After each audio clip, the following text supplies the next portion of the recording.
వరంగల్ నుండి వచ్చిన తెలంగాణ జన సైనికుడిని. నేను 21 నియోజకవర్గాల అభ్యర్థులను గెలిపించే లక్ష్యంగా పవన్ కళ్యాణ్ గారి భావజాలం ఆశయాలు నచ్చి నా స్వతహాగా బైక్ యాత్రను చేపట్టడం జరిగింది. నా ముఖ్య ఉద్దేశం ఈ బ్యానర్లో ఉన్న విషయాన్ని ఆంధ్ర ప్రజలకు, ఆంధ్ర ఓటర్లకు తెలియజేయడమే లక్ష్యంగా ప్రతి నియోజకవర్గంలో ఒక సెంటర్ వెతుక్కొని ఎక్కువ మంది ఉన్న సెంటర్లో నిల్చొని ఈ బ్యానర్ పట్టుకుంటున్నాను. నేను నమ్ముతున్నా, నేను తెలంగాణ నుండి వచ్చిన ఓటర్గా, అబ్బాయిగా, ఒక పవన్ కళ్యాణ్ అభిమానిగా నేను పవన్ కళ్యాణ్ గారిని నమ్ముతున్నా 100%. మీరు కూడా పవన్ కళ్యాణ్ గారిని నమ్మి, ఆయన గురించి ప్రత్యేకంగా చెప్పాల్సిన అవసరం లేదు. ఆయన ఎన్నో గొప్ప గొప్ప పనులు చేశారు. ఆయనకు ఓటేసి మీరు పవన్ కళ్యాణ్ గారిని గెలిపించుకోవాలి. యువత ఈరోజు ఎంతో ఇబ్బంది పడుతుంది ఆంధ్రాలో, నేను గమనిస్తున్నాను, నేను చూస్తున్నాను.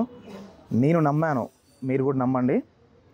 నమ్మి పవన్ కళ్యాణ్ గారిని, జనసేన పార్టీని కాపాడుకొని మీ ఆంధ్ర రాష్ట్రాన్ని కాపాడుకోండి. జై జనసేన, జై హింద్.